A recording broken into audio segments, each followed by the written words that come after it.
Hello, hello, bonjour et bienvenue sur mon podcast dans le rétro de ma PMA solo. Alors aujourd'hui, je vais aborder un thème qui vous tient à cœur, je le sais, car quand j'ai demandé sur Instagram si vous vouliez que j'en parle, vous avez été nombreuses à me répondre oui. Alors c'est un thème que j'ai mis longtemps à préparer parce qu'il est assez particulier et il demandait beaucoup de réflexion. Et c'est donc aujourd'hui, vendredi 12 juin, journée de sensibilisation au TDAH, que j'ai décidé de publier cet épisode puisque il va traiter de mon quotidien de maman solo par choix avec ma petite fille révélée TDAH il y a 3 ans maintenant.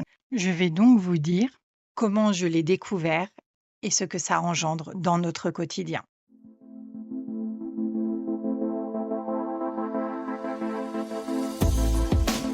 Tu es une maman solo qui a choisi de l'être?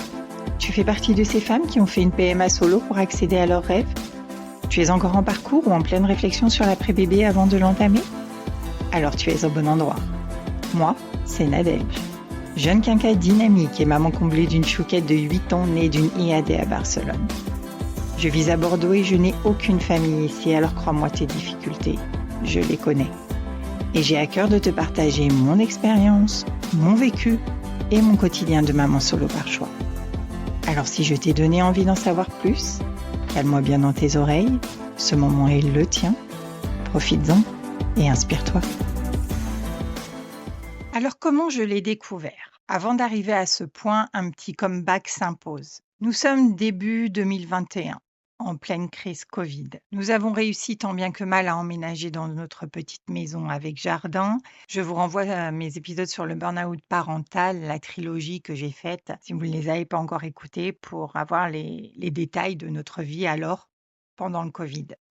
Donc début 2021, nous venons de subir une perte importante pour nous deux, la perte de notre chat qui est décédé d'un AVC pendant que nous étions en vacances dans notre famille à Noël. Cette perte-là, elle est immense parce que notre chat n'était pas notre animal de compagnie, c'était le troisième membre de la famille, un vrai pilier dont le départ brusque et soudain a fait vaciller nos fondations. Ma fille a alors 3 ans et demi et son chat, c'était un peu comme un doudou. Elle le caressait énormément, il venait beaucoup se blottir contre elle. Il y avait vraiment, une relation très forte entre eux et puis souvent, il venait apaiser un petit peu les tensions qui montaient entre elle et moi et comme nous n'avons pas pu lui dire au revoir, puisque j'ai dû prendre la décision de le faire piquer à distance, ça a vraiment été une très, très grosse perte. À partir de là, les semaines qui ont suivi, ma fille a commencé à, révéler une hypersensibilité qui était sous-jacente et essentiellement sensorielle. C'est-à-dire que du jour au lendemain, tout vêtement que je pouvais lui mettre la gênait, la grattait, la serrait, bref, ça ne lui allait pas. Et quand je dis tous les vêtements, c'est vraiment tous les vêtements. Il y avait toujours quelque chose qui n'allait pas. Une couture, une étiquette. Alors ça, on le sait, hein, les enfants sont très sensibles à tout ça. Mais là, on aurait dit, en fait, que ça venait carrément la blesser. Il y avait un effet papier de verre sur la peau. Alors ça, c'est une analyse que j'ai eue beaucoup plus tard, hein. Au départ, évidemment, j'ai pas du tout compris ce qui se passait. Parce que moi, j'avais pas du tout changé ma manière de l'habiller. C'est-à-dire que je l'habillais, simple et confortable, un legging, une robe pull ou un sweat, pas de laine, tout en synthétique ou en acrylique parce que moi-même, je suis très sensible aux matières et notamment à la laine et le lin, qui sont 2 matières que je ne supporte pas sur la peau. Et donc quand, du jour au lendemain, je la vois se bagarrer avec ses vêtements, presque à se les arracher, bah, je ne comprends pas. Qu'est-ce qui peut se passer pour que d'un coup, elle ne supporte plus la manière dont je l'habille et qui, encore une fois, reste très simple et confortable. Donc tous les matins, c'est une bagarre sans nom, sans fin aussi. Et je vois bien, moi, qu'elle souffre. Je vois bien que ce n'est pas du cinéma, comme on dit, hein, malheureusement, c'est encore des termes qu'on emploie. Mais je vois bien que c'est pas du cinéma, pas de la comédie. Je vois bien qu'il y a un vrai inconfort. Je ne réalise pas jusqu'à quel point ça peut être une blessure, mais en tout cas, il y a un vrai inconfort qu'elle n'arrive plus à supporter. C'est quelque chose qu'elle pouvait encore supporter avant, Mais maintenant qu'elle n'a plus, on va dire, d'échappatoire, d'exutoire, ces poils soyeux à caresser, qui peut-être lui apportaient un réconfort qui lui permettait alors d'accepter les matières que je lui mettais, là, c'était plus possible. Pour autant, je ne voyais pas comment je pouvais l'habiller mieux et plus confortable. Puis surtout cette réflexion, je ne l'avais pas alors, hein, j'avais pas du tout fait le lien entre, la disparition de notre chat et cet inconfort qu'elle manifestait d'un coup de cette manière aussi, violente. Bon, puis finalement, elle finissait par accepter ses vêtements et à s'habiller avec et finalement la journée se passait sans problème. Donc bien sûr, ça me menait à la piste, voilà, de la comédie, du foutage de gueule, du cinéma, tous les clichés qu'on peut, attribuer aux enfants. Mais pour autant, je voyais pas qu'est-ce que ça pouvait être de différent puisque finalement, elle l'acceptait et elle passait la journée dans ses vêtements. Donc pourquoi ce refus systématique tous les matins de s'habiller? Vraiment, je ne comprenais pas. Et comme c'est une situation qui s'étale dans le temps et qui nous épuise toutes les 2, et moi la première, je commence quand même à creuser un peu la piste de l'hypersensibilité. Notamment parce que ce que vit ma fille me renvoie beaucoup à ce que moi je vivais quand j'étais petite et qu'on me forçait à mettre des matières qui, pour le coup, n'étaient pas du tout agréables et qui m'irritaient la peau, vraiment. Donc je creuse cette piste et je m'inscris à un sommet sur l'hypersensibilité avec une série de conférences quotidiennes pendant, une semaine. Et là, tout en écoutant ces conférences et tout en travaillant, hein, parce que oui, ça, je sais très bien faire les 2 en même temps, je me rends compte qu'on est bien dans l'hypersensibilité, que c'est vraiment ça. Donc je continue à suivre cette piste et lors d'une de ces conférences, il y est abordé le thème du TDAH et le lien qui est fait avec l'hypersensibilité. Car bien sûr, le TDAH, généralement, n'arrive pas tout seul. Quand il est présent, il est souvent associé à des troubles 10 et à une hypersensibilité. Donc j'écoute, mais je me sens pas concernée. J'écoute ça d'une oreille assez distraite parce que bah, pour moi, le TDAH, bah non, il y a pas ça. Enfin, je veux dire, il y a pas ça dans la famille. On dit que c'est génétique, généralement ça se transmet. Bon bah, clairement, non. On n'est pas concerné. Mais j'écoute quand même. Et puis j'entends parler de cette, opposition constante, de crises, qui sont en fait des tempêtes émotionnelles.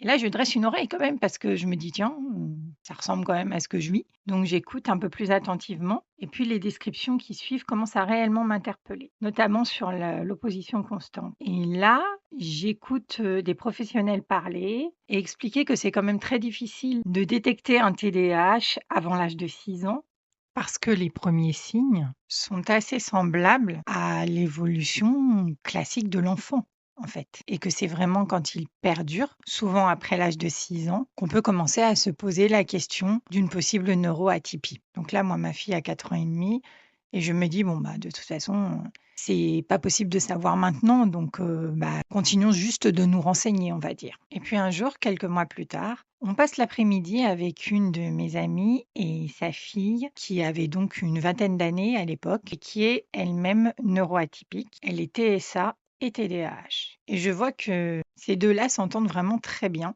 Et c'est assez, marrant pour une jeune fille de 20 ans de la voir s'amuser avec une petite fille qui avait, un peu plus de 5 ans. Mais c'était pas seulement s'amuser, on sentait bien qu'elle était pas juste là pour, l'occuper.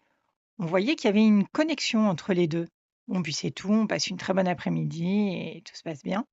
Puis mon amie me rappelle quelques jours plus tard, on reparle de cet après-midi et là, elle me dit: «Écoute, je vais te dire quelque chose, je suis pas sûre que tu sois prête à l'entendre, mais je vais te le dire quand même», avec la franchise qui la caractérise et c'est pour ça aussi qu'on est amies depuis, plus de 20 ans maintenant. Elle m'a dit: «Ma fille m'a dit, Nadège le sait peut-être pas encore, mais sa chouquette, elle est TDAH».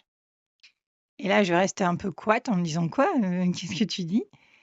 Et elle me dit: «Mais oui, tu sais, généralement, les enfants neuroatypiques se reconnaissent entre eux et même avec la différence d'âge, en fait, il y a une vraie connexion parce qu'ils fonctionnent de la même manière». Et donc là, on parle un peu toutes les 2 de tout ça Et je lui dis: «Écoute, c'est marrant parce que, je me suis renseignée il y a quelques mois sur le TDAH parce que la piste de l'hypersensibilité m'a menée sur cette neuroatypie, mais je suis un peu, prise au dépourvu parce que moi je sais pas, je suis même pas sûre qu'il y en ait dans la famille et puis entre-temps, j'avais quand même pas mal réfléchi et en me renseignant quand même, je m'étais dit: «Mmh, il y a des choses qui ressemblent bien à certains membres de ma famille». Et puis, je me suis souvenue aussi qu'un de mes neveux avait été, détecté, hyperactif quand il était tout petit. Donc là, on parle dans les années 90, où le terme de TDAH n'était pas du tout connu encore. On parlait juste d'hyperactivité.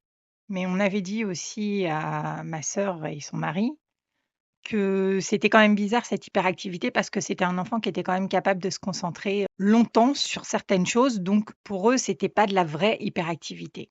Et pour autant, c'est toute l'ambivalence du TDAH. On parle de troubles de l'attention, mais un enfant qui est passionné par un sujet peut rester concentré des heures dessus. Là où un enfant neurotypique va changer très vite de sujet au bout d'un quart d'heure.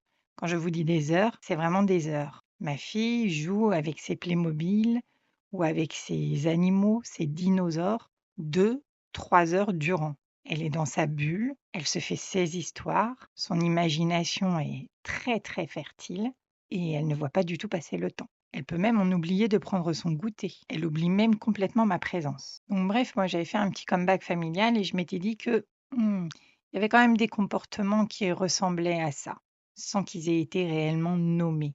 Et puis, bah, il faut aussi réfléchir à une chose, c'est le patrimoine génétique du géniteur. Eh bien oui, parce que il pouvait y avoir peut-être un cas dans ma famille, voire deux, voire plus, mais bon, ça je le saurai qu'après. Mais il ne faut pas oublier qu'elle est aussi issue de son géniteur. Et de son géniteur, je ne sais strictement rien, si ce n'est son groupe sanguin. Donc il est tout à fait possible qu'il y ait aussi de la neuroatypie dans sa famille, qu'il soit lui-même neuroatypique. Donc en fait, beaucoup d'interrogations, mais pas de réponse. Pas encore de réponse. Et le temps passe. Et puis un jour, ma fille était en grande section et sa maîtresse demande à me voir. Alors il faut savoir que sa maîtresse, en fait, elle l'avait déjà eue en moyenne section. Donc c'était la deuxième année qu'elle suivait ma fille. Donc je vais à ce rendez-vous. Et là, en fait, elle a des mots assez puissants puisqu'elle me dit: «J'ai un problème, en fait, votre fille, je suis en train de la perdre». Et là, waouh, le choc, quoi. Le poids des mots. Je suis en train de la perdre. Et comme c'est une maîtresse en qui j'avais toute confiance, je lui demande un peu plus d'explications et là, elle me dit qu'il s'est passé quelque chose en classe, qui l'a vraiment interpellée et elle me dit: «Mais elle est plus là, quoi. Elle est plus avec moi. Elle ne m'écoute plus. Elle se lève quand je parle, elle ne fait pas attention aux consignes. Elle est plus là, quoi. Elle est plus avec moi» et comme elle savait que c'était pas du tout dans les habitudes de ma fille, elle se posait vraiment de vraies questions. Elle avait bien compris que c'était pas contre elle, que c'était pas de l'insolence. C'était vraiment, comme si tout simplement elle occultait l'extérieur et suivait, ce qui se passait dans sa tête, quoi. Donc elle n'arrivait plus à capter son attention. Alors moi, j'avais un début d'explication, en tout cas je pensais que c'était une explication puisque, bah, elle était en dernière année de maternelle, on était en février, elle allait avoir 6 ans en avril et je sais qu'elle en avait marre d'être en maternelle. Elle en avait marre, elle parlait que de la primaire, du CP, d'apprendre à lire. Alors sachant qu'en plus moi j'avais mis en marche, une méthode pour, apprendre à lire parce que je sentais qu'elle avait un besoin grandissant de passer à autre chose donc elle savait déjà lire en majuscules grâce au son des lettres. Je fais référence à la méthode de Céline Alvarez, pour celles qui rechercheraient l'info. Méthode que je conseille fortement pour les enfants qui ont besoin, envie de lire avant d'apprendre à lire, classiquement. Alors c'était pas forcément pourtant du goût de la maîtresse qui elle, me disait que oui, mais elle apprenait à lire en majuscules et que du coup elle arriverait pas à lire en attaché. Alors qu'en fait le switch se fait, totalement, spontanément et naturellement. Pour ma fille d'ailleurs, ça s'est fait dans l'été, avant son entrée en CP. Elle a commencé à lire, des livres en attaché, des petits livres qui étaient, dans les cahiers de vacances. Mais bon, c'est pas le sujet. Donc pour moi, c'était ça l'explication et je me suis pas trop inquiétée. Mais en même temps, ça m'a quand même bien interpellée. Surtout ce: «Je suis en train de la perdre». Ça, ce sont des mots forts qui m'ont bien ébranlée. Et puis elle ajoute quelque chose de très puissant. Elle me dit: «Maintenant je comprends quand vous me dites: "Elle ne m'écoute pas"». Et pour une maîtresse qui, déjà, est maman de 2 enfants, mais qui en plus est donc maîtresse, donc gère des enfants depuis plusieurs années, donc à la base qui est quand même assez rodée aux enfants qui n'écoutent pas, puisqu'on le sait, hein, c'est comme ça que les enfants, ils n'écoutent pas, hein. C'est d'ailleurs pour ça qu'il faut répéter sans cesse les consignes et que ça nous fatigue. Mais bon, c'est comme ça, c'est le fonctionnement de l'enfant. Donc quelqu'un pour qui ce fonctionnement, c'est quotidien, dire ça à une maman, dans toute sa bienveillance, hein, parce qu'en plus, encore une fois, j'ai eu beaucoup de chance. Jusqu'ici, ma fille a toujours eu des enseignantes très bienveillantes et je croise les doigts pour que ça continue. Donc avec toute la bienveillance qui la caractérise, elle est venue juste m'alerter sur le fait que, bah, ma fille, n'était plus du tout avec elle, pendant la journée, quoi, voilà. Elle faisait, sa petite vie, son petit monde et était même complètement surprise quand on lui disait: «Bah, tu pas fait ce qu'on t'a demandé, quoi». Et encore une fois, sans critique. Vraiment, juste, c'est une constatation: «Bah, pourquoi t'as pas fait ce que je t'ai demandé? Pourquoi t'as pas suivi la consigne?»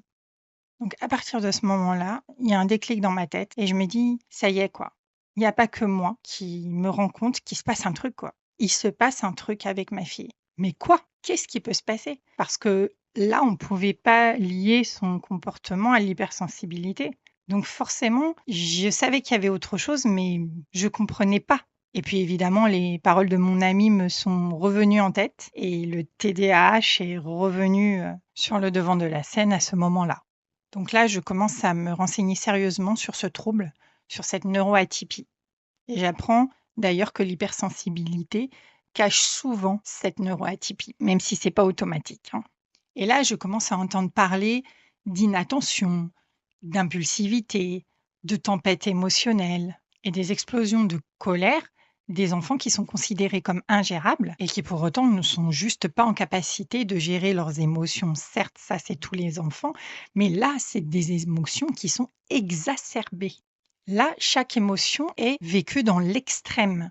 Et quand je dis chaque émotion, on parle bien de la colère, de la tristesse, mais aussi de la gaieté. Et là, ça tilte parce que c'est vrai que moi, ma chouquette, dès que je lui offre quelque chose ou dès que je lui annonce quelque chose qui va lui plaire, mais elle est dans les sauts de joie, elle s'accroche à mon cou, elle m'embrasse, elle me dit merci 1000 fois, elle va me dire 10 fois de suite, t'es la meilleure des mamans, elle va me dire c'est la meilleure soirée que je vis.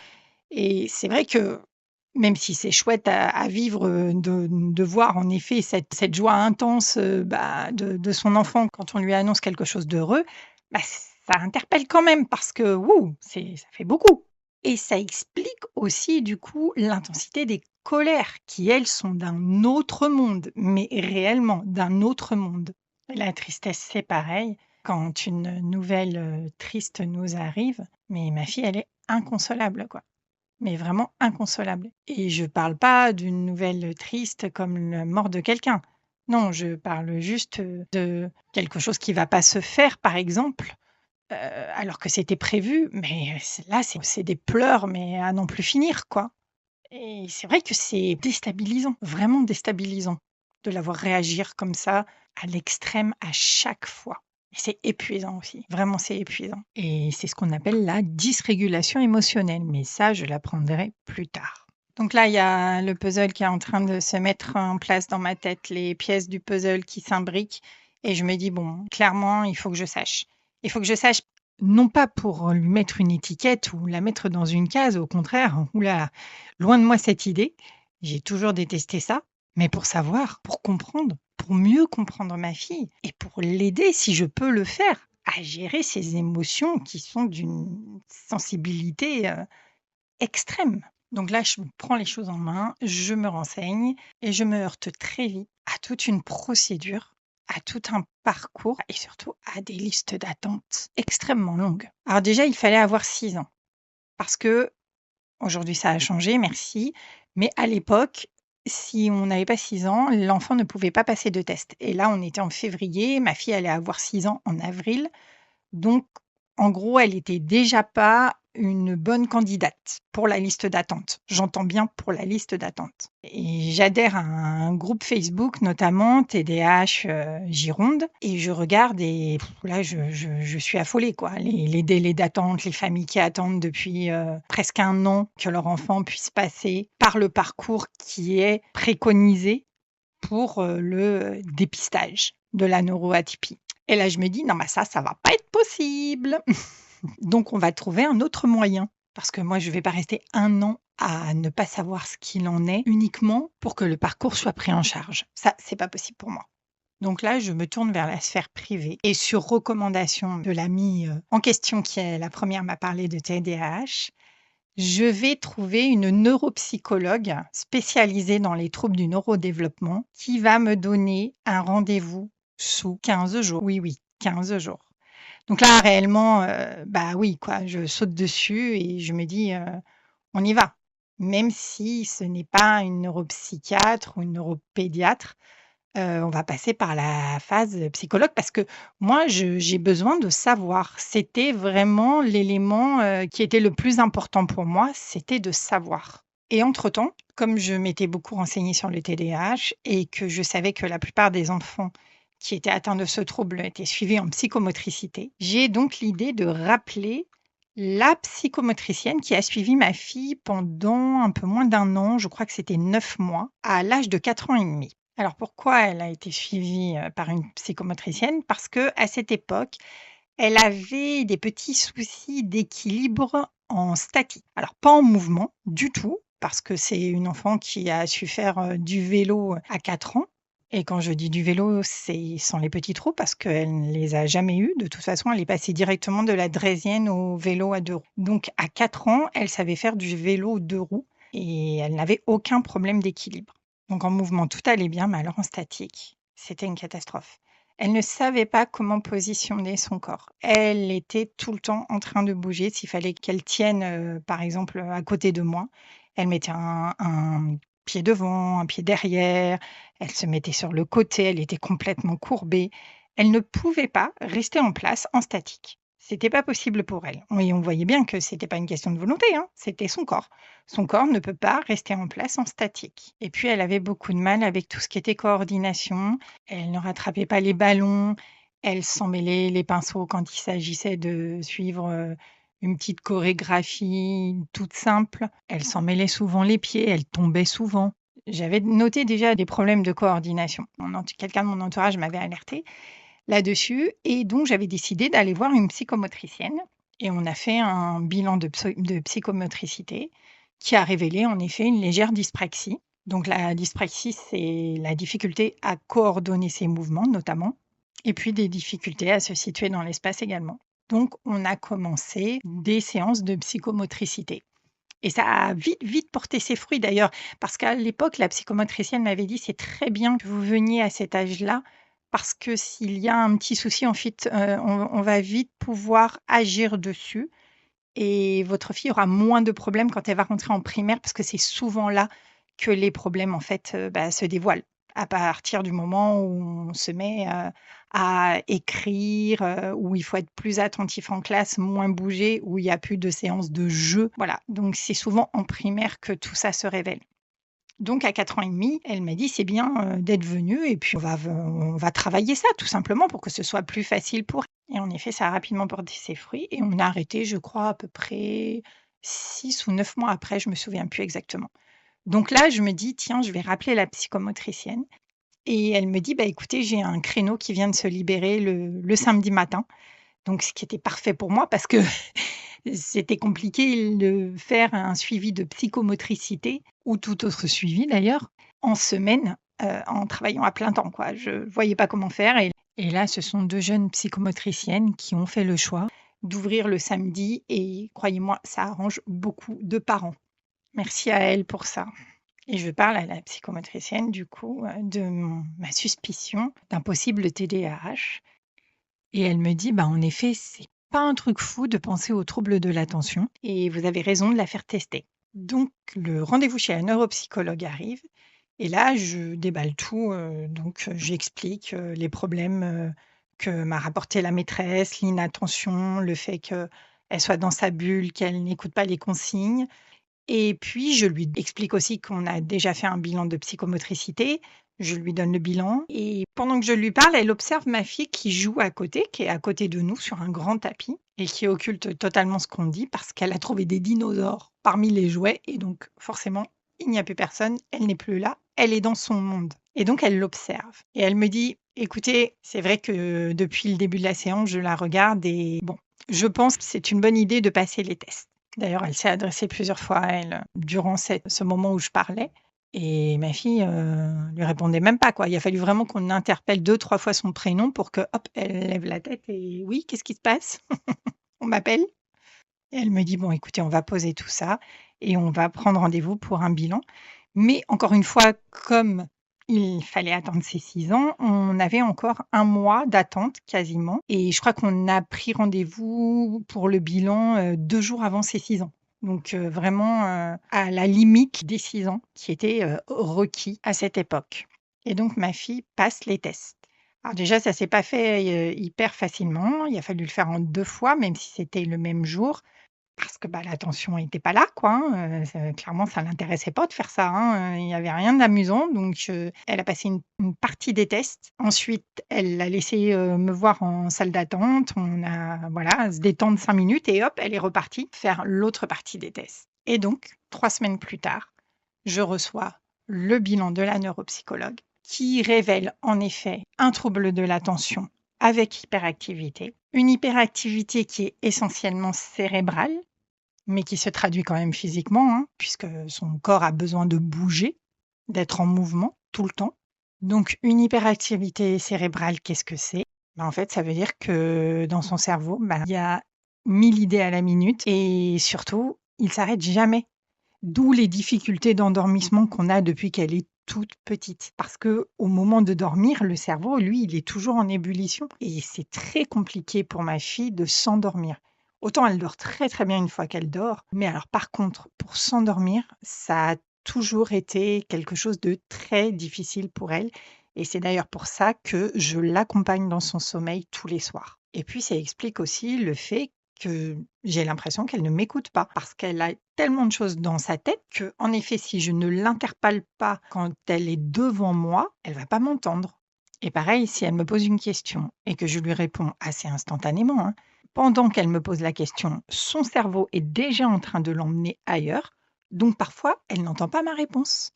Et donc, elle est capable de me reposer la même question 2 minutes après, alors que je lui ai déjà répondu. Donc ça explique beaucoup de nos difficultés de communication, tout ça. Et ça explique également le fait qu'elle puisse se concentrer autant de temps sur quelque chose qui lui procure de la dopamine, à savoir jouer avec ses jouets. Elle est dans son monde et elle se fait ses histoires. Elle a aucun problème pour se faire des histoires puisque son cerveau lui envoie 10 000 idées à la minute. Et d'ailleurs, elle me l'a toujours dit. Quand elle était toute petite, elle me disait: «Tu sais maman, j'ai plein d'histoires dans ma tête». Et là encore, tout s'explique. Donc elle, elle a ses histoires, elle est dans sa bulle, plus rien n'existe autour d'elle. Et enfin, ça explique également la créativité dont elle fait preuve, parce qu'en effet, c'est une enfant très créative, avec un côté artistique très développé. Et à ça s'ajoute un trouble anxieux. Et là, waouh, ça y est, soulagement. On pose des mots. On pose des mots sur ce qui se passe dans la tête de ma fille. Ma fille a vraiment un trouble. Et là, à la fois, ça me soulage parce que je me dis: «Non, je suis pas folle, quoi. Elle avait bien quelque chose et c'est pas le manque d'un père comme certaines personnes ont pu me le suggérer» et en même temps, moi, c'est vrai que j'ai pas de recul.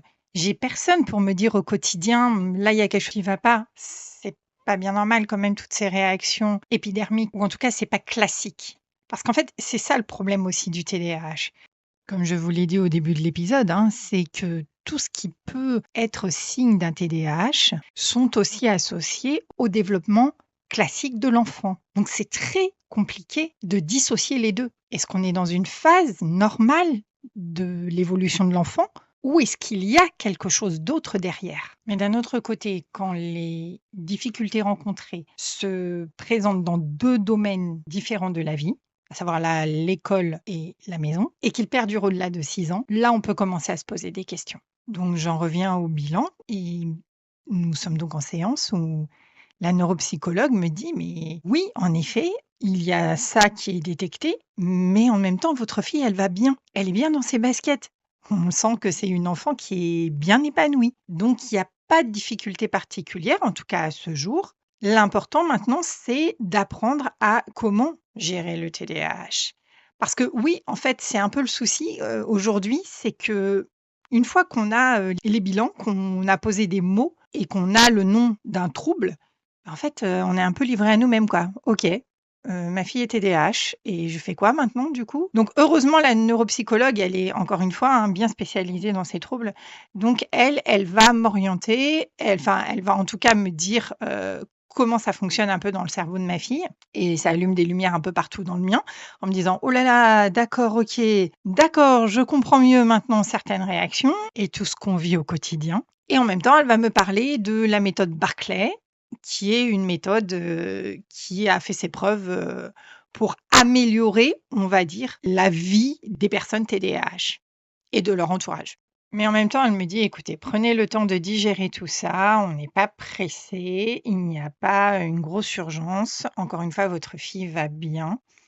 Renseignez-vous un peu», elle me donne, des petites références et tout ça et donc c'est ce que je vais faire. Je vais, commencer, à me renseigner, sur, le TDAH, donc avec, des livres audio, des podcasts, des vidéos YouTube et plus j'en apprends, plus je comprends. C'est comme si vraiment, encore une fois, je reprends l'image du puzzle où il y a les pièces qui s'imbriquent là, on se dit: «Ah bah voilà, là c'est la bonne pièce». Bah oui, je comprends beaucoup mieux ce qui se passe dans notre vie. Je comprends, les réactions du matin, je commence à mieux comprendre les crises d'un autre monde qu'elle me fait, l'état dans lequel elle se met. Parce que moi, j'en pleurais parfois de l'état dans lequel elle se mettait. Je ne savais plus comment la consoler, comment la prendre dans mes bras, c'était impossible et j'en pouvais plus de ce combat parce que tout était combat. Il y avait limite presque plus d'instants agréables entre nous et ça, c'était pas possible, quoi. Parce qu'à chaque fois que je demandais quelque chose, il y avait opposition, quelle que soit ma demande. Alors qu'on soit bien d'accord, hein, j'ai pas fait un enfant pour qu'il m'obéisse au doigt et à l'œil, hein. Pas du tout, hein. Je suis même bien contente qu'elle affirme son caractère. Mais d'un autre côté, j'ai pas non plus fait un enfant pour me battre avec lui 24 heures sur 24 et absolument pour tout, pour tout, pour tout.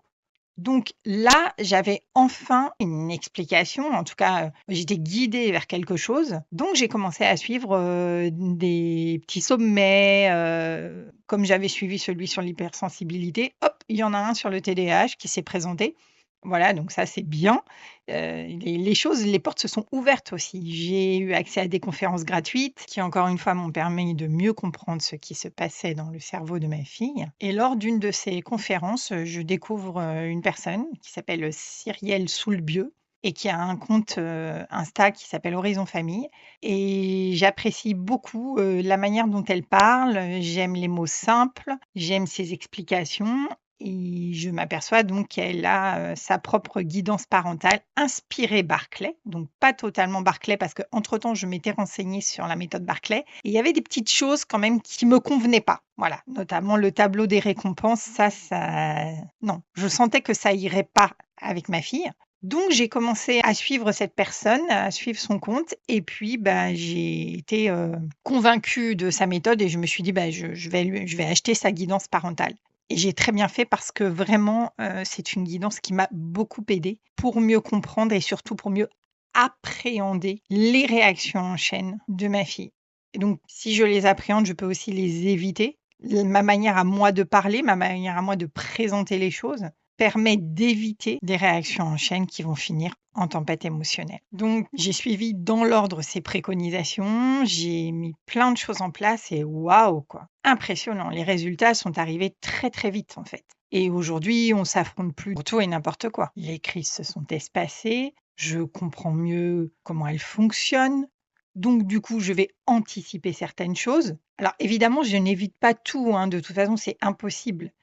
Mais voilà, encore une fois, la vie parfaite, elle n'existe pas, donc je suis loin d'éviter tout. Mais soyons honnêtes, ça a complètement changé ma vie et celle de ma fille aussi parce que, pour elle aussi, c'est moins fatigant et plus agréable de ne pas affronter maman tout le temps et surtout de ne pas être en mode tempête émotionnelle en permanence. Et puis, je me suis sentie moins seule aussi. Parce que oui, j'ai été bien seule avec mon diagnostic et juste les préconisations de ma neuropsychologue parce que je ne savais pas comment l'appliquer à notre quotidien. Je n'avais pas le mode d'emploi pour ça. Et là, en fait, la guidance parentale incluait donc l'appartenance à un groupe WhatsApp, donc où Cyrielle faisait des audios régulièrement sur des problèmes ou des questions posées et où on peut se parler entre parents avec des enfants TDAH. Donc, c'est vrai que je me suis sentie moins seule et surtout aussi, il y avait un live par mois qui permettait d'envoyer ses questions à l'avance et donc Cyrielle y répondait durant le live. Et évidemment, un live avec un replay. Donc vraiment, ça m'a fait du bien, cette guidance parentale et je la conseille fortement. Donc un programme bien complet et qui m'ont permis donc de mettre en place plein de choses et de m'aider dans mon défi de maman à gérer le TDAH de ma fille au quotidien. Donc parmi les choses que j'ai mises en place, la première qui est essentielle, je dirais, mais qui n'est pas du tout facile à mettre en place, c'est de ne jamais m'opposer frontalement à elle. Ou en tout cas d'essayer, hein, parce que comme je vous le dis, c'est pas évident du tout, puisque ça veut dire aussi remettre en question toute ma façon de fonctionner et toute la façon de fonctionner dont j'ai hérité. Donc on est loin d'être dans le facile, hein. Et c'est aussi pour ça que je parle de défi. Donc, pour parler concrètement, en fait, si ma fille veut quelque chose et que moi, je ne souhaite pas la même chose, je vais éviter de lui dire non. Et attention, ça ne veut pas dire que je vais dire oui. Donc, on ne parle pas de laxisme, on ne parle pas d'accepter tout, qu'on soit bien d'accord. Je vais juste essayer de trouver une autre façon de formuler ce non. Alors, ça peut être un je préférais pas que tu fasses comme ça, moi. Ou je préfère pas que ce soit maintenant, avec une petite explication ou pas, ça dépend, derrière. En tout cas, ça doit être très court. Et tout de suite derrière, de proposer autre chose. Je préférerais plutôt que ce soit à ce moment-là, ou je préférerais plutôt que tu fasses comme ça. Donc, il n'y a pas d'opposition frontale, il n'y a pas de vrai non. Et l'idée, c'est de trouver un compromis. Ça, c'est le maître mot. Trouver le bon compromis qui m'arrange moi et qui puisse la satisfaire elle aussi. Alors attention, le compromis n'est pas une baguette magique, hein, ça transforme pas non plus tout d'un moment à l'autre. Par contre, ça aide à gérer la relation. Parce que ça va définir ce qui va se passer dans les minutes à venir. Donc, soit une tempête émotionnelle à cause du refus de ma part, soit un partage, un échange, afin de trouver ce qui nous convient à toutes les deux. Donc je dis pas, encore une fois, que ça marche à tous les coups, même encore aujourd'hui. Mais quand même, au fur et à mesure de cette mise en place, au fur et à mesure qu'il y a moins d'affrontements entre nous, eh bien en fait, le compromis, il s'installe très rapidement. Et aujourd'hui, on en est à un point où c'est elle qui le propose. Quand je lui dis: «Écoute, moi je souhaite pas que ça se passe comme ça», elle me dit: «Ah bah attends, je te propose un compromis». J'ai même plus besoin de moi le proposer. Donc c'est super parce que l'avancée, elle est là, quoi. Elle sait, elle essaye, hein, elle tente, hein, normal, hein. Elle a bien raison de tenter quelque part. Et elle sent bien qu'il y a un non derrière, mais je ne le prononce pas. Même si parfois il m'échappe, hein. Mais la plupart du temps, je cherche à faire autrement et c'est elle qui va aller chercher comment on peut faire pour qu'on soit toutes les deux satisfaites du résultat. Alors attention, hein, c'est une vraie gymnastique d'esprit, hein, c'est une mécanique à mettre en place. C'est vraiment pas facile, c'est pas inné du tout. Il y a même des fois où on se pose vraiment la question de se dire: «Mais qu'est-ce que je fais là? C'est moi qui décide, point, quoi. Pourquoi je suis toujours dans la demande de trouver le compromis? Pourquoi je prends autant de gants?» Et puis finalement, la réponse, elle est là. C'est que les résultats sont tellement au-delà de mes espérances parce qu'aujourd'hui, comme je vous dis, c'est elle qui propose le compromis. Eh bien, en fait, les tempêtes émotionnelles se sont raréfiées et on n'en est plus à s'opposer en permanence. Donc, on y gagne toutes les deux. Donc, moi, j'ai rien à gagner à asseoir mon pouvoir et à dire, bah, je suis ta mère, c'est moi qui décide, point. Bah non, en fait, je n'ai rien à gagner. J'ai tout à perdre. Et surtout à vivre des tempêtes émotionnelles qui me fatiguent, qui m'épuisent et qui épuisent ma fille aussi. Donc, on n'a rien à y gagner toutes les deux. Donc, je préfère cette méthode de trouver le bon compromis, la méthode qui a tout changé pour nous. Alors, bien sûr, de l'extérieur, j'ai entendu ah bah oui, c'est elle qui a le dernier mot, c'est elle qui a gagné. J'en ai entendu des choses, hein. Tu la laisses gagner, ah non, en fait. Vous savez quoi? C'est moi qui ai gagné. Ce que vous comprenez pas, c'est que moi, j'ai gagné une crise en moins. Et pour autant, je n'ai pas cédé à ce qu'elle voulait. On a juste trouvé un juste milieu. Et donc, c'est moi la gagnante. J'ai gagné une tempête émotionnelle en moins. J'ai gagné le fait de ne pas voir ma fille se mettre dans tous ces états. Croyez-moi, c'est moi la gagnante. Car moi, mon but, c'est d'avoir des relations apaisées avec ma fille. C'est pas de me battre avec elle toute la journée. Et le but, c'est que ce soit plus facile pour moi, pas pour les autres. Donc, je gère comme ça, je gère comme je peux. Je vais certainement pas m'attacher à ce qu'on peut dire à l'extérieur sur ma façon de faire. Je laisse dire. C'est moi qui gère ma fille au quotidien, 24 heures sur 24, 365 jours sur 365. Donc, c'est à moi et à elle que tout ça doit profiter. Après, dans ce qui a été mis en place, il y a aussi un truc très essentiel.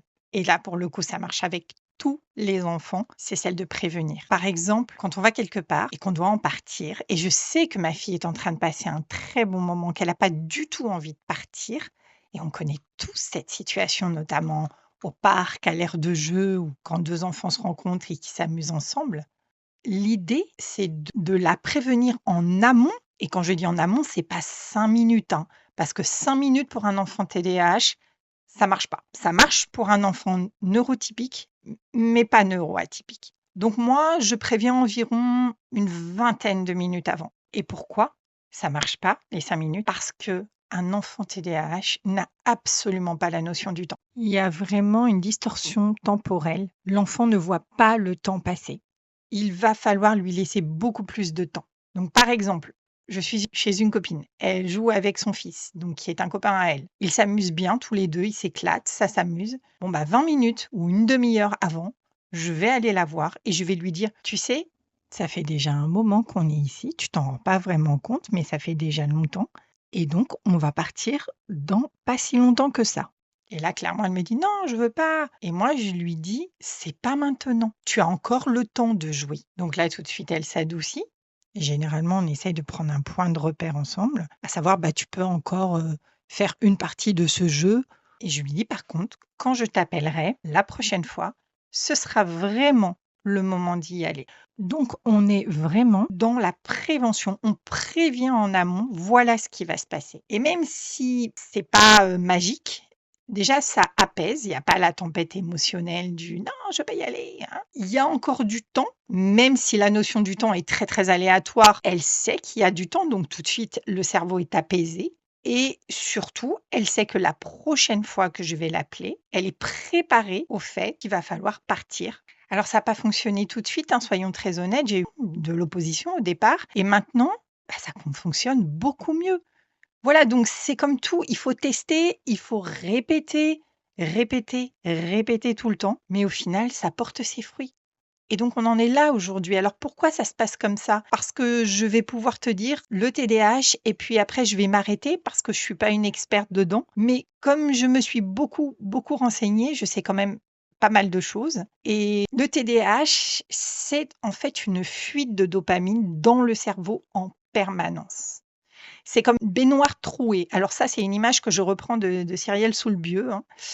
Donc je lui rends sa propriété. C'est comme une baignoire trouée. Ça veut dire que la dopamine, qui est l'hormone de la motivation, l'hormone qui nous motive à commencer une tâche, eh bien, elle fait défaut au cerveau TDAH. Du coup, le cerveau est toujours en quête de dopamine. Ce qui veut dire que le cerveau scanne, lui, en permanence son environnement pour trouver de la dopamine, pour pouvoir avancer et passer à l'étape suivante. Donc, si, par exemple, prenons le cas des écrans, un enfant qu'on va laisser devant un dessin animé, par exemple, une vingtaine de minutes, même avec un timer qui va sonner la fin du dessin animé, le fait d'arrêter tout de suite ce qui lui procure autant de plaisir, autant de bonheur, en fait, ça va être comme si on lui retirait un verre d'eau des lèvres alors qu'il est assoiffé. C'est le même déclencheur dans le cerveau. Et c'est pour ça que ça crée des tempêtes émotionnelles. Parce que nous, on a tablé sur du temps et non pas sur du contenu. Donc, un épisode de 30 minutes, si on l'arrête à 20 minutes, ça va déclencher une émotion si forte qu'il va y avoir un comportement totalement inadapté à la situation. En même temps, est-ce que toi, quand tu regardes une série, est-ce que tu te dis: «Ah tiens, faut que j'aille me coucher absolument à 22 heures et qu'à 22 heures, il reste un quart d'heure ou il reste 10 minutes dans ta série», qu'est-ce que tu vas faire? Tu vas te dire: «Ah non, j'avais dit 22 heures, donc j'arrête tout, je regarderai les 10 minutes demain», ou tu vas regarder les 10 minutes et ensuite tu vas aller te coucher? On va attendre la fin, hein, on va pas se mentir. Bah, c'est pareil pour ton enfant, c'est exactement pareil. Si tu lui laisses 10 minutes de plus parce que son dessin animé, il n'est pas terminé, ça va pas te changer la vie. T'es pas un parent qui cède, tu es juste un parent qui respecte le fait que ton enfant ait la fin de ce qu'il regarde. Et donc là encore, je vais prévenir ma fille en lui disant: «Tu finis ton épisode et après on éteint». Alors elle va chercher, hein, évidemment, parce que le cerveau, lui, il scanne plus autour là, hein, il est concentré sur l'écran. Donc lui, ce qu'il veut, c'est encore, encore, encore. Je veux ça encore. Donc elle va chercher à négocier, elle va me dire: «Non, encore un autre épisode, encore un autre, s'il te plaît, un dernier». Et là, clairement, ça va dépendre de ma forme et de mon état de lassitude, hein, voilà. Il y a des fois, je vais l'accorder parce que, bon, clairement, ça va pas, encore une fois, changer notre soirée ou ma vie. Et puis, il y a des fois, je vais lui dire: «On avait prévu 2 épisodes, pas plus. Tu arrives à la fin du deuxième épisode, donc on respecte ce qu'on a prévu». Et là encore, je vais le dire genre 10 minutes avant la fin de l'épisode, hein. Évidemment, je vais pas le dire 2 minutes avant, pour qu'elle ait encore le temps de prendre plaisir à regarder. Et si au départ, c'était un peu la guerre, hein, aujourd'hui, je vois ma fille éteindre la télé toute seule après la fin de son épisode de dessin animé. Donc clairement, ça fonctionne. Pourquoi? Parce qu'elle a été prévenue à l'avance et qu'elle sait qu'il n'y a pas matière à discussion. Par contre, elle va sortir du canapé et là, le cerveau, il est en mode recherche de dopamine. Donc, elle va poser son attention sur quelque chose qu'elle a fait, par exemple, ou une création qu'elle n'a pas finie dans la journée. Elle va s'asseoir sur la chaise, elle va commencer à me parler et je vais lui dire: «Mais qu'est-ce que tu fais là?» «Ah oui, mais c'est parce que je veux finir mon dessin». Encore une fois, le cerveau cherche la motivation, la dopamine pour avancer et clairement, aller se coucher, c'est pas ce qui amène de la dopamine. Donc elle va vouloir finir son dessin, par exemple, qu'elle a commencé dans l'après-midi. Et là, l'idée, c'est de réorienter le cerveau en lui procurant une nouvelle dopamine, quelque chose qui va l'inciter à faire ce que moi, je veux qu'elle fasse à ce moment-là. Là, ce serait aller retrouver le livre qu'on est en train de lire en ce moment pour connaître la suite des aventures des personnages. Parce que oui, depuis quelque temps, en fait, au lieu de lire des petites histoires à ma fille, sur ses livres, qu'on a lus, 50 fois chacun, eh bien, j'ai commencé à acheter des livres un peu plus gros et je lis un chapitre par soir. Donc c'est quelque chose qui est en plus motivant parce qu'on a envie de savoir la suite. Il y a une motivation pour connaître la suite. Donc là, je vais lui rappeler, par exemple, qu'on a un nouveau chapitre à découvrir dans le livre. Et là, tout de suite, ça change la donne. Ah oui, oui, oui, tu as raison, maman, je veux savoir. Tu te souviens hier quand on s'était arrêté au chapitre, on ne savait pas ce qui allait se passer et tout. Donc j'ai envie de savoir. Et là, tout de suite, elle va quitter ce qu'elle est en train de faire parce que le cerveau aura retrouvé de la dopamine. Il aura refixé son attention sur ce que je viens de proposer. Et là, tout de suite, eh ben, elle va monter, elle va se laver les dents, mettre son pyjama et hop, elle va m'attendre dans le lit. Donc, encore une fois, quand on comprend comment fonctionne le cerveau et quand on comprend cette histoire de fuite de dopamine, en fait, on peut prévenir beaucoup de choses et notamment les tempêtes émotionnelles qui sont liées à nos réactions naturelles. Bah non, là, c'est l'heure, on va se coucher, quoi. Bah oui, mais non, on peut le dire autrement et surtout, on peut y ajouter une notion agréable qui va donner envie de passer à la prochaine étape. Et là, moi, j'ai tout gagné. J'ai évité une crise parce que j'ai compris comment son cerveau fonctionnait et que j'ai rechargé son cerveau en dopamine. Donc ça, voilà, c'est hyper important dans la gestion des enfants TDAH, dans la gestion au quotidien. C'est de comprendre comment fonctionne leur cerveau, de comprendre ce qu'est la fuite de dopamine et de réorienter pour que les crises soient évitées. Et encore une fois, que ton enfant soit TDAH ou pas, que tu ne saches pas encore s'il est TDAH, voilà, peut-être que tu as des doutes, peut-être que tu te poses des questions, ou peut-être que tu es sûr qu'il ne l'est pas. Mais ce que je viens de te dire, en fait, bah, ça marche quand même avec tous les enfants. Et c'est ça l'avantage, c'est que tu peux quand même prendre ces tips et essayer de les appliquer avec tes enfants. Parce que même si tu n'as pas des tempêtes émotionnelles débordantes, bah, tu peux quand même éviter la petite crise ou le petit pleur du soir. Et ça, c'est quand même bien sympa. Enfin, troisième chose que j'ai mise en place, mais là pour le coup je ne l'ai pas mise en place parce que c'était déjà quelque chose que j'appliquais. Donc on va dire que c'est quelque chose qui est venu conforter ma vision des choses. Il est important de ne pas punir un enfant qui est TDAH, mais plutôt de lui apprendre à assumer les conséquences de ses actes. Et là encore, je vous dis, moi, aucune découverte pour moi, parce que c'est exactement comme ça déjà que je procédais avec ma fille. Pour moi, j'ai toujours pensé que la punition, c'était totalement inutile, c'était surtout humiliant et dégradant, et ça n'avait aucune utilité, aucune action sur le fait que l'enfant apprenne de sa bêtise. Donc ça m'a confortée dans mon choix, j'étais plutôt fière de moi déjà d'appliquer ce genre de principe. Et pour ceux qui doutent par rapport à la punition, déjà il faut savoir que les enfants TDAH ont une très très mauvaise estime de soi. Pourquoi? Parce que ce sont souvent, encore une fois, des enfants qui sont atteints de troubles 10, dont dyspraxie, dyslexie, dyscalculie, dysorthographie. Donc très souvent, ils sont déjà un peu catalogués. On leur met souvent des étiquettes. On leur dit: «Oh, mais qu'est-ce que tu es maladroit» ou «Oh là là, tu m'as pas écouté, tu es encore dans la lune» et du coup, ils enregistrent qu'ils ne sont pas capables d'être ce qu'on leur demande. Donc clairement, ça abîme leur estime de soi et la punition, eh ben, ça va encore renforcer cette notion de «je suis nul, je suis pas capable», cette humiliation, quoi, et donc ça va pas du tout être utile. Ça va plutôt dégrader ce que l'enfant pense de lui, surtout quand elle est totalement injustifiée. Parce que punir, par exemple, parce qu'un enfant n'a pas fait ce qu'on lui demande, alors que simplement il n'a pas écouté, il n'a pas entendu ce qu'on lui a demandé, ou punir parce qu'un verre a été renversé alors qu'on lui avait demandé de faire attention, mais en fait, il est dyspraxique et même s'il fait attention, bah, oui, il peut renverser des choses, donc ça n'a aucun intérêt. Par contre, l'idée, c'est de bien marquer la conséquence de l'acte. OK, tu as renversé un verre, ça arrive à tout le monde. Prends l'éponge, essuie l'eau. Moi, je m'occupe des bouts de verre si jamais le verre est cassé. Donc là, il y a réparation. L'enfant ne se sent pas humilié, ne se sent pas honteux de son geste et il répare.